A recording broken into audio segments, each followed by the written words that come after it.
ഡൽഹി ചെങ്കോട്ടയിൽ നടന്ന സ്ഫോടനത്തെക്കുറിച്ച് ചില വിവരങ്ങൾ വരുന്നു.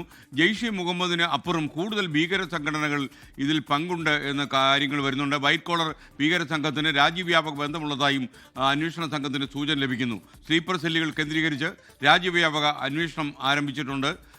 കൂടുതൽ വിവരങ്ങളുമായി ബൽറാം നെടുങ്ങാടി ഡൽഹിയിൽ നിന്ന് ചേരുകയാണ്. ബൽറാം, ജെയ്ഷെ മുഹമ്മദ് മാത്രമല്ല മറ്റ് പല തീവ്രവാദി ഗ്രൂപ്പുകളും ഈ പരിപാടിക്ക് ഗൂഢാലോചനയിൽ പങ്കെടുത്തിരുന്നു എന്ന വിവരം ലഭിക്കുന്നു. വിശദാംശങ്ങൾ.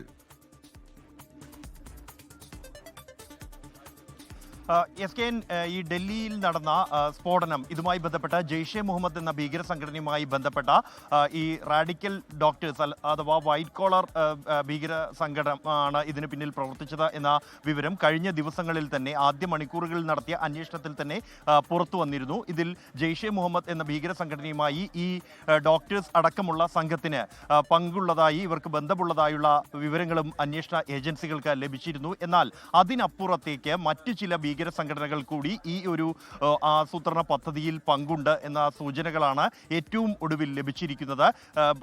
ഒന്നിലേറെ ഭീകര സംഘടനകൾ ചേർന്ന് സംയുക്തമായി ഇത്തരത്തിൽ ഈ വൈറ്റ് കോളർ ഭീകര സംഘത്തെ ഉപയോഗപ്പെടുത്തുകയായിരുന്നു എന്നും ഈ സംഘം എന്നുള്ളത് നിലവിൽ പിടിയിലായിരിക്കുന്ന ഈ ഹരിയാന പോലീസും ജമ്മു കശ്മീർ പോലീസും ഉത്തർപ്രദേശ് പോലീസും അന്വേഷിക്കുന്ന ഈ സംഘത്തിന് അപ്പുറത്തേക്ക് രാജ്യവ്യാപകമായി തന്നെ ഇതിന് വ്യാപ്തിയുണ്ട് എന്നുമുള്ള സൂചനകൾ എന്ന തരത്തിലുള്ള വിവരങ്ങൾ അന്വേഷണ ഏജൻസികൾക്ക് ഇതിനകം തന്നെ ലഭിച്ചിട്ടുണ്ട്. സമൂഹ മാധ്യമ നെറ്റ്വർക്ക് വഴിയാണ് ഇവർ ബന്ധപ്പെട്ടിരുന്നത്. റാഡിക്കൽ ഡോക്ടേഴ്സ് എന്ന ഒരു ടെലഗ്രാം ഗ്രൂപ്പ് ഇവർ ഇതുവഴിയായിരുന്നു ഇവർ ബന്ധം സ്ഥാപിച്ചിരുന്നതും ഒപ്പം തന്നെ ആശയവിനിമയത്തിനായി ഉപയോഗിച്ചിരുന്നതും ടെലിഗ്രാം ആണ് എന്ന വിവരമാണ് ഏജൻസികൾക്ക് ലഭിച്ചിരിക്കുന്നത്. അത് പ്രത്യേകിച്ച് ഒട്ടും സംശയിക്കാൻ ഇടയില്ലാത്ത രീതിയിൽ സമൂഹത്തിൽ ഉന്നത സ്ഥാനങ്ങളിലുള്ള സമൂഹത്തിൻ്റെ അംഗീകാരമുള്ള ഡോക്ടേഴ്സ് അടക്കമുള്ള വിഭാഗം ഉൾപ്പെടുന്ന ആളുകളെ ഇവരുടെ സമൂഹത്തിലുള്ള അംഗീകാരം മറയാക്കിക്കൊണ്ട് പ്രവർത്തിക്കാനായിരുന്നു ഈ ഒരു സംഘം അല്ലെങ്കിൽ ഈ ഭീകര സംഘടനകളുടെ സംഘം ഉദ്ദേശിച്ചിരുന്നത് എന്നും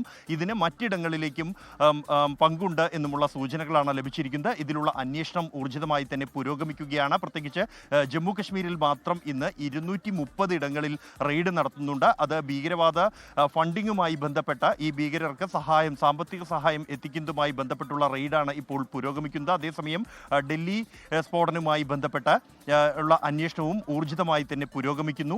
ഈ ഒരു സ്ഫോടനത്തിന് അപ്പുറത്തേക്ക് രാജ്യവ്യാപകമായി തന്നെ ഇത്തരത്തിലൊരു ആക്രമണ പദ്ധതി ഈ ഭീകരർക്ക് ഉണ്ടായിരുന്നു എന്നും അതിനായുള്ള തയ്യാറെടുപ്പുകളാണ് നടന്നിരുന്നത് എന്നും ഇതിൻ്റെ ഭാഗമായാണ് ഇത്രത്തോളം വലിയ അളവിലുള്ള സ്ഫോടക വസ്തു അമോണിയം നൈട്രേറ്റ് ഏതാണ്ട് 3000 കിലോയോളം ശേഖരിച്ചത് എന്നുമുള്ള വിവരമാണ് ഏജൻസികൾക്ക് ഈ ഒരു ഘട്ടത്തിൽ ലഭിച്ചിരിക്കുന്നത്. അത് മറ്റ് സംസ്ഥാനങ്ങളുടെ പോലീസും ഒപ്പം തന്നെ ഇന്റലിജൻസ് വിഭാഗവുമായി ചേർന്ന് ഈ ഒരു അന്വേഷണം മുന്നോട്ട് കൊണ്ടുപോകാനുള്ള തീരുമാനത്തിലാണ് നിലവിൽ ഉള്ളത്. ഇന്ന് വൈകിട്ട് പ്രധാനമന്ത്രിയുടെ അധ്യക്ഷതയിൽ ചേരുന്ന സുരക്ഷാ കാര്യങ്ങൾക്കുള്ള ക്യാബിനറ്റ് സമിതി യോഗം ഈ കാര്യത്തിൽ ഏറെ നിർണായകമായിരിക്കും. ഈ യോഗത്തിൽ തുടർ നീക്കങ്ങൾ എന്ത് എന്നതുമായി ബന്ധപ്പെട്ടുള്ള വിശദമായ പദ്ധതി തന്നെ തയ്യാറാക്കുമെന്നാണ് ഉന്നത തലങ്ങളിൽ നിന്ന് ലഭിക്കുന്ന വിവരം.